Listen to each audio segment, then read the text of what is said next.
Have you ever wondered if it's possible to live in sync with your cycle? Do you struggle with a negative mindset around your period? Are you wondering if it's possible to be feminist and anti-birth control? We're going to explore these questions and so much more in the Managing Your Fertility podcast, because this is about helping you live a whole and full life. I'm your host and guide, Bridget Busacker, joining you in this journey of exploration related to women's healthcare, feminism, and fertility awareness. Are you ready? Let's get started. Hi, everyone. Welcome to season 2, and we are chatting as part of our method series conversations with different instructors.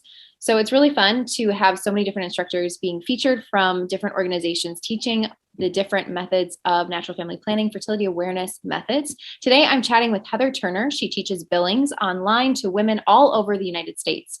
She has learned 5 different NFP methods already and loves to learn about different ways of understanding fertility and teaching it. She lives in Wisconsin with her husband and 3 kids, and she is dreaming about spring, as we all are, especially if we're in the Midwest. Heather, welcome to the show. I'm so excited to have you here with us. Thanks for having me, Bridget. I'm so happy to be here. So can you tell us more about your story and why you became an instructor for the Billings Ovulation Method? So I can't start with Billings, actually. I didn't even learn about natural family planning or fertility awareness methods until I was looking into joining the Catholic Church. And I got to be honest, it was a big roadblock for me. I was spitting mad at the idea that I couldn't just use contraception, be sterilized eventually, whatever. So I actually read a symptothermal manual just on my own and made some peace with it. When I was engaged, my then fiance and I took a class through the Couple to Couple League, symptothermal method. And we loved it. We loved it so much. Our first 3 years of marriage, we even became instructors, a teaching couple, they call them, and just loved it until we were postpartum the first time. And the word disaster just isn't a strong enough word for our experience, unfortunately. We had 0 available days, 0 understanding, and plenty of frustration, of course. In the midst of that frustration, I looked around at all the methods that were, out there at that point, and it seemed like the best option for us was Billings, and I haven't looked back. It was so great to learn a method that really told me about what was happening day by day, and I had a really great instructor holding my hand through it all, and yeah, so after my second time postpartum using Billings from start to finish, I knew it was just a matter of finding an opportunity to get the instructor training to share it with others. And I've now taught Billings for about 3.5 years, and I love it. So that is so awesome. And I just want to, before we jump into the methods, I know that's why everyone's here, I just want to tune in just a little bit to your story of your anger towards fertility awareness and the idea that you couldn't use contraception. And then you started to learn more about this, you had said the symptothermal method, and that's what started to change your mind. I'm just so curious of that time frame. Was it just realizing that it was scientific, that it was actually helpful for women's bodies, that it was good for us? Like what were some of those things that just softened you towards NFP? Because I think it's just amazing you went from sounding like loathing it to falling in love with it and becoming an instructor with your husband, and now being an instructor here with Billings. Yeah, well, first of all, I had to read and discover how it would work and could it even work? Because I had a feeling even then I wasn't going to have the 20 kids. And it turns out with my health, I would not be able to. So I needed something that was going to work for us. And learning the science really helped. It's really funny because, yeah, it was the biggest stumbling block. But of course, now here I am teaching it. But it makes sense too, though. I've always had a passion for science. And at one point I was pre-med and discovered, that wasn't the path for me. but always had that love for science. And so it's fun to live that out in this way now. But yeah, I had to know that it worked because I knew I'd need something. That's really amazing. I love just hearing how you have a love for science and seeing this connection, that this love that you have actually helped you in overcoming this roadblock for you, really, this Yeah. hindrance in, entering into the Catholic Church and discovering the beauty of fertility awareness and the science of it. It's not, just the beauty and the idea that it's an art form, but no, it's a science, and there's beauty in that. And there's also a lot of practicality to it and a way in which you can actually manage your health and your family life, which is great. So for those who are listening and thinking, what the heck is Billings? Can you tell us more about this method? Absolutely. So Billings is an NFP method that's based on sensation and patterns. It has a reputation for being mucus only, but I really think that's a misnomer. If a woman's blind and can't see her mucus, she can still use Billings. If a woman has no visible mucus, she can still use Billings. So while we'll use the information of what the woman happens to see, whether that's on the toilet paper or in her underwear, we're far more focused on what she senses at the vulva as she goes about her normal daily activities. So really mucus only, don't love that. But that pattern that she's going to notice is going to tell us whether she is fertile or infertile, whether her cervix is open or closed, whether sperm can survive in her body or not. And it's also going to give us a lot of information about what her hormones are doing day by day. So it's really such a powerful tool, I've found. That is awesome. And it helps too, just to describe that it's not quite under that mucus only category. I like what you said, that for someone who doesn't know how to understand their mucus because they're not having any, or for someone who may be visually impaired, like this is still something that can be utilized in helping them understand. So can you give us a little more specifics on how the method works, related to symptom tracking, charting? What does it look like if someone's coming in to learn this method and work with you to understand their body?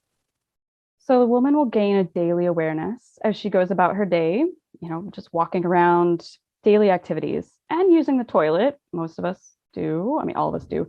Most of us have access to toilet paper. Of course, in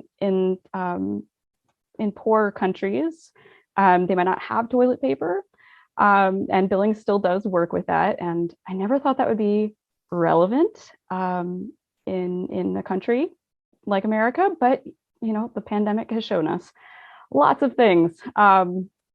So anyway, you'll pay attention to what you're feeling throughout the day and also what you might be seeing.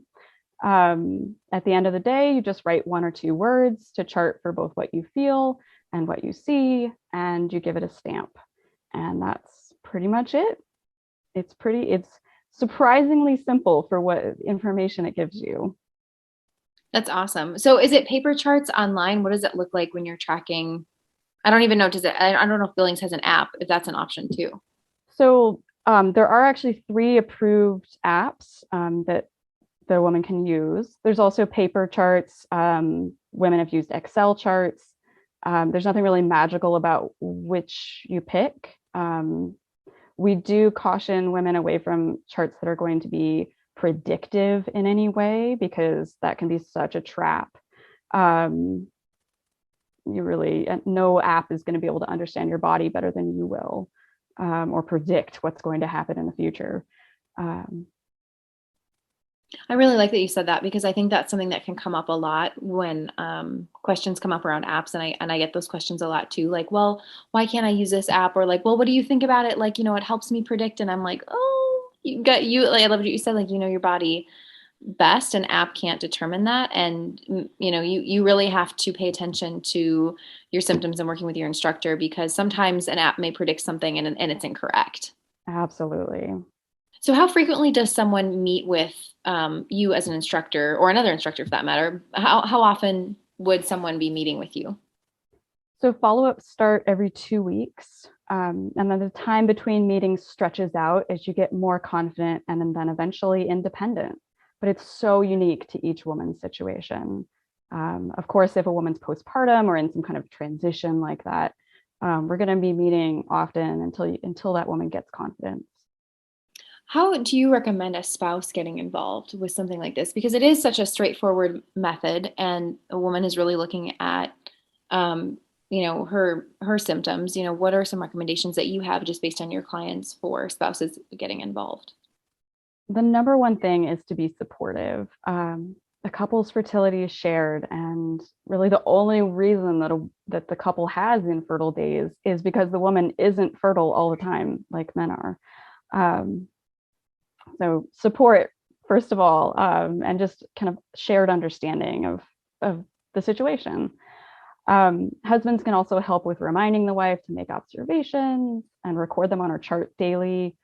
Husbands can also help with interpretations of what's going on. I love when husbands attend the introductory session and follow-ups as they're able, but it's not required, of course. That actually brings me into my next question. So, for those who are engaged listening, is it common to include a fiance in the learning process of this and meeting with an instructor and learning the method, learning how to chart? It really depends on everyone's schedule. Sometimes it's just not feasible, but I love it when fiancés attend, when husbands attend. It's so great. But I know, I mean, when I learned Billings, it wasn't possible for my husband to learn. Um, so I understand, of course. It's just whatever works best for them. Well, and it sounds like too, as you're saying that around like scheduling and everything, you're teaching online, and we were mentioning before we hit record, you were doing the online meetings and Zoom before it was cool. And in these past couple of years, we've just seen such a huge growth in using online tools to be able to meet with people. And that's just totally a game changer in the NFP space and making sure everyone has access. So I think it probably, and you can clarify this more, if you're able to find an instructor doing online training, there's likelihood as well that you may be able to have some different scheduling options available too if you need to meet later or earlier at different times in the day too. Oh yeah, it makes it so much easier, I think. So Yeah, definitely. that's great. So if you're single, do you recommend Billings as an option for women to learn? I know, with couple to couple league as an example, it's really intended for couples to be able to work together, but it sounds like Billings could be something that a single woman could start learning and getting to really be comfortable with her fertility and her reproductive health. Oh, absolutely. Yeah, the knowledge of her fertility is the right of every woman, whether she's single or in a relationship. And Billings can be a powerful tool for understanding cycle issues, detecting possible health issues. So, I'd love it if everyone charted, but of course, I know that's not, always possible or desirable. Yeah, that's awesome though. And I agree. I'd love to see everyone charting and having an understanding, whether a couple is using NFP or not, to have a woman having an understanding of how her body is working. I think is just such a helpful tool to be able to see what's going on and if there's anything that needs to be addressed, any underlying issues, it's so helpful. Definitely. What would you say is the failure rate for postpartum and or nursing? So, to my knowledge, Billings hasn't done any studies on only postpartum or nursing women. Billings studies have included women at all stages of their reproductive life and have shown method effectiveness of 99%. But there haven't been studies that have broken it down by category, to my knowledge at least. Okay, that's helpful to know. And I know it varies with different methods. Does insurance cover the cost of working with a Billings instructor? Is that something that you've seen your clients having success in? I haven't been able to work with insurance. I'm not aware of Billings instructors who take insurance. But I will say it's the international policy of Billings not to turn anyone away due to lack of funds. Of course, Billings instructors, we have our own, you know, costs both for teaching and just life. But I feel, and I know a lot of other Billings teachers feel very strongly in making this available to women and families and couples. So hopefully the help is there, even if we can't go the insurance route. That's awesome. So I'm curious, what is the training of a Billings instructor? What does it look like for you to become trained? So instructor training is 10 modules and an exam, and then a practicum that takes anywhere from 6 to 24 months. During that practicum, your teaching is supervised by a senior instructor until you're ready to be independent as an instructor. Then there's a final exam and interview before you're actually independent. After that, there's required continuing education before renewal of your teaching license. I'm not sure if it's actually called a license, but every 3 years. So lots of support and lots of ongoing learning for instructors as well. That's really helpful. I love hearing how instructors are trained because I think it just helps show the behind the scenes, and how much someone is having to put in their time. Yeah, I mean, And this is so important. This can yes, be, life or death for some couples. So it's so very important that we know what we're doing and how to help people in the best way. yeah, I love that. So, how can a woman find, or couples, find a practitioner? Does Billings offer a database? So the Billings organizations, they're called affiliates. They go by each country. And the Billings organization in America, it's called BOMA, and it keeps a list of all current instructors and a separate list of those instructors who specifically teach online. So if you're in America, that's where you would look, BOMA's website. Outside of America, you'd look for that affiliate in your country. If in doubt, there's always the WOMB website. That's the overarching international organization that will help connect you with someone in your area or Awesome. country at least. I love knowing when there's databases so that individuals can easily find an instructor. And we'll be sure to link all of the different databases that Heather is talking about in the show notes so that you have easy access to that. So we're coming up on the final questions here, but I'd love to know things to consider when picking Billings. What questions should a woman ask herself if she's trying to figure out if Billings could be the right fit for her? So, I mean, it's important to know, to ask yourself if you can commit to learning this, and using it. Billings doesn't ask a lot of you. It's just an awareness as you go about your day, glancing at the toilet paper, writing a few words at the end of the day, plus some periodic follow-ups with your instructor. But there's times when you're just at your max or beyond your max, and adding one more thing, even small, seems impossible. And that's okay. Maybe it's just not the right time to learn something, or maybe something that's even more hands-off, where you're just getting one data point at one point of the day and then forgetting about it. That's okay. Another thing is contraception. I've worked with women who want to keep using contraception, either barriers or hormonal means of contraception, and it just seems to cause more frustration than anything. Not to mention that with something like withdrawal or a condom, using those would be taking on a lower effectiveness than Billings by itself. So I think asking yourself, are you ready to kind of set those aside is important. Can you expand upon just a little bit with if you were doing withdrawal or a condom, how that can lower effectiveness while using the Billings method? Well, first of all, it's almost surely going to affect the chart. So you're trying to get accurate information to get a realistic picture of what's going on. But if you have condom usage, that can cause changes in your chart. A woman's body can react to the condom by, having a discharge afterwards. The chart isn't affected by seminal fluid in the case of condom usage, but the condom itself can cause that discharge because the woman's body is kind of reacting to it. And of course, there's a lot of arousal that happens when you have intercourse with the condom, or withdrawal for that matter. It's going to mess with charting, and you're going to see, weird discharge, or, the fact too that a woman could have a reaction to a condom or not realize that there could be extra discharge from that that's not related to any type of cervical fluid of any kind. Yeah. So that can get hard to read. And then, like you said, it's messing with the chart. So you don't really know what you're looking for, what you're looking at. It's not providing a super clear picture. I also know too, I've, just in looking at different studies for effectiveness rates, the challenge when you add in a barrier method and lowering effectiveness rates is that, for something like, example, we'll stick with a condom. If you end up getting pregnant, it's tough to know, well, was it a condom issue? Was it the method? Did you not understand the method rules?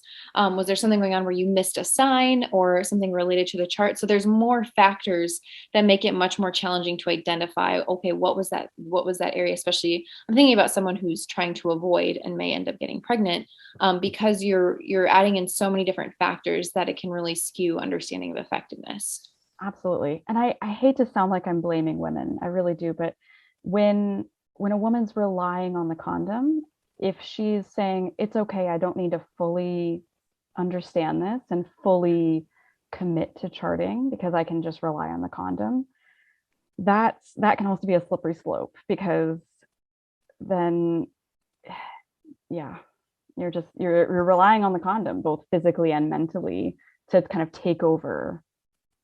Yeah, right. And pregnancy. I definitely don't see that as blame as much as, when you don't have the information and you don't know, you're not able to make, more honestly around informed consent, informed choices to really make sure that, okay, exactly what you're choosing and what that entails as well. And I think that is something when we're not given the information, we just don't know.